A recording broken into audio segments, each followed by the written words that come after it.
Jadi kami dari kelompok 3 akan mempresentasikan mengenai PLTP.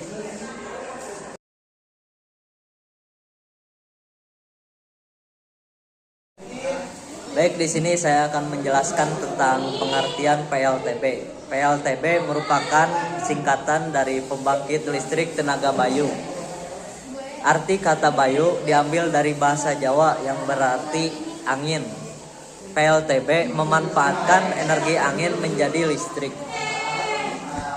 Assalamualaikum warahmatullahi wabarakatuh. Perkenalkan, nama saya Nita Fathia.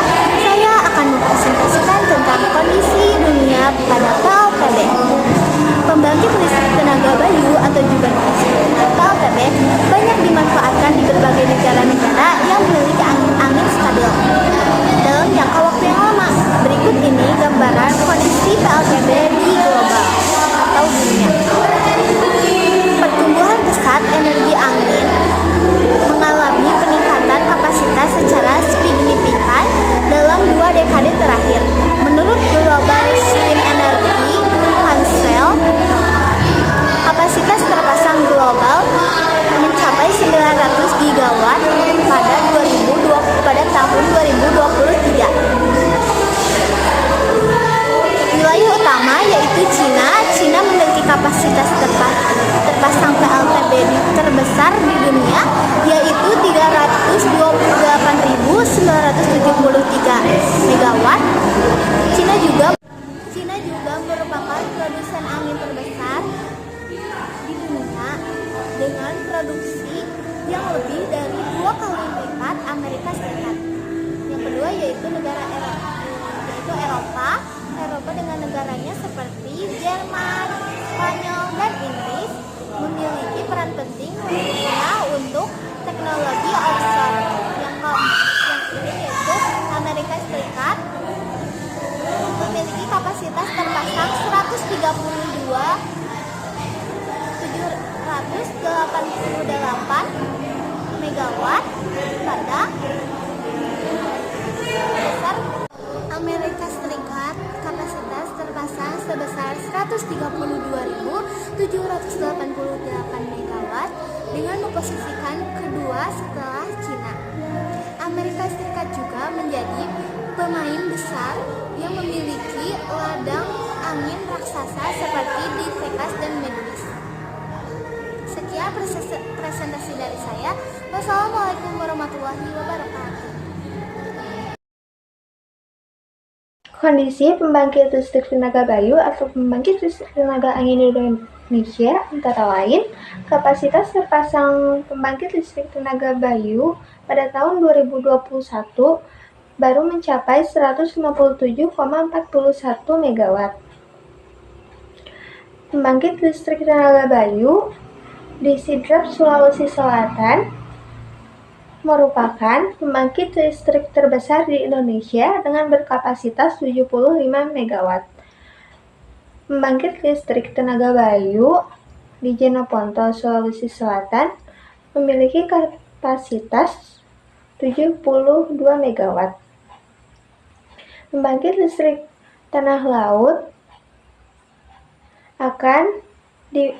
akan dibangun dalam 3 tahap, yaitu tahap pertama dengan berkapasitas 70 megawatt, tahap kedua kapasitas 20 megawatt, tahap ketiga dengan kapasitas 60 megawatt.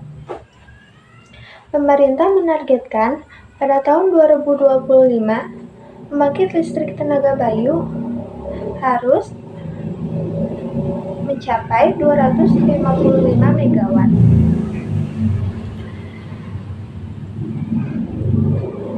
Potensi listrik dari energi angin di Indonesia mencapai 60-100 gigawatt untuk ketinggian di atas 80 meter.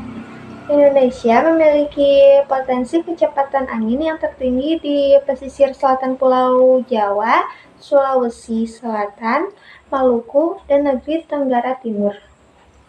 Sekian, terima kasih. Yakini bahwa penemu pertama PLTP ini merupakan Profesor James Blyth Beliau menciptakan turbin angin yang menghasilkan listrik pada tahun 1887 di Skotlandia. Beliau menciptakan turbin angin listrik ini untuk mengaliri listrik ke rumahnya sendiri. Lalu barulah pada tahun 1888, seorang bernama Charles Francis Bruce di Amerika Serikat, beliau menciptakan turbin angin listrik yang besar dengan baling-baling berdiameter 17 meter dan dapat menghasilkan daya listrik sebesar 12 kW. Dan turbin angin ini diyakini sebagai turbin angin pertama yang digunakan secara praktis. Lalu barulah sampai sekarang ini turbin angin tersebut berkembang hingga sampai sekarang saat ini. Lalu materi terkait. Untuk materi terkait saya akan menjelaskan dua jenis PLTB. Yang pertama ada horizontal dan vertikal. Kedua ini memiliki perbedaan yang berbeda. Untuk horizontal, letak generator terdapat di atas menara. Untuk vertikal, generator terdapat di bawah menara.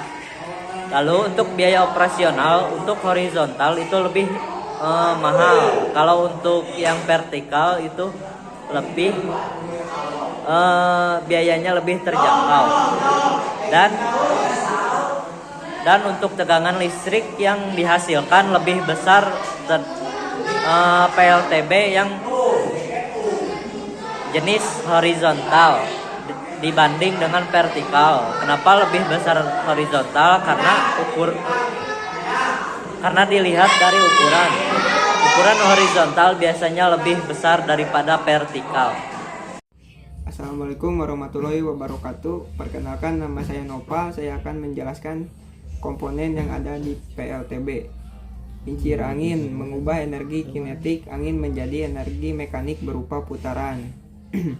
Generator mengonversi putaran turbin menjadi energi listrik. Anemometer mengukur kecepatan angin dan mengirim data ke controller. Controller alat mengontrol yang dihidupkan dan dimatikan sesuai kecepatan angin. Nacelle atau rumah mesin terletak di atas menara berisi poros putaran gearbox, generator, alat pengontrol, dan alat pengereman.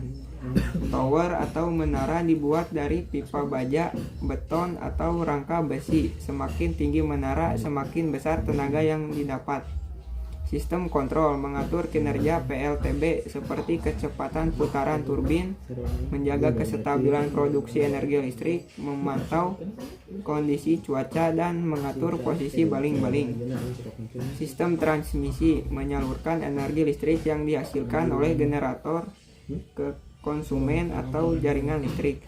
Sistem pengontrol pitch mengatur sudut kemiringan baling-baling agar dapat mengoptimalkan kinerja turbin. Halo, perkenalkan nama saya Aufa Salsabila Effendi. Di sini saya akan menjelaskan cara kerja PLTB. Cara kerja PLTB yaitu angin memutarkan baling-baling turbin dan diteruskan ke rotor generator. Generator berada di belakang turbin. Generator berfungsi untuk mengubah energi angin menjadi listrik. Lalu, generator menghasilkan tegangan listrik dan disalurkan ke transformator dan gardu listrik. Gardu listrik untuk menaikkan tegangan listrik dan disalurkan kepada masyarakat dengan tegangan menengah. Kelebihan PLTB yang pertama yaitu tidak menghasilkan emisi gas. Yang kedua yaitu memanfaatkan energi yang terbarukan yang sifatnya tidak terbatas. Yang ketiga yaitu ramah lingkungan. Kekurangan PLTB yaitu biaya mahal, perawatan mahal, tidak dapat diandalkan pada musim tertentu, mengancam binatang seperti burung. Sekian presentasi dari kami, mohon maaf atas kekurangannya. Billahi taufiq wal hidayah. Wassalamualaikum warahmatullahi wabarakatuh.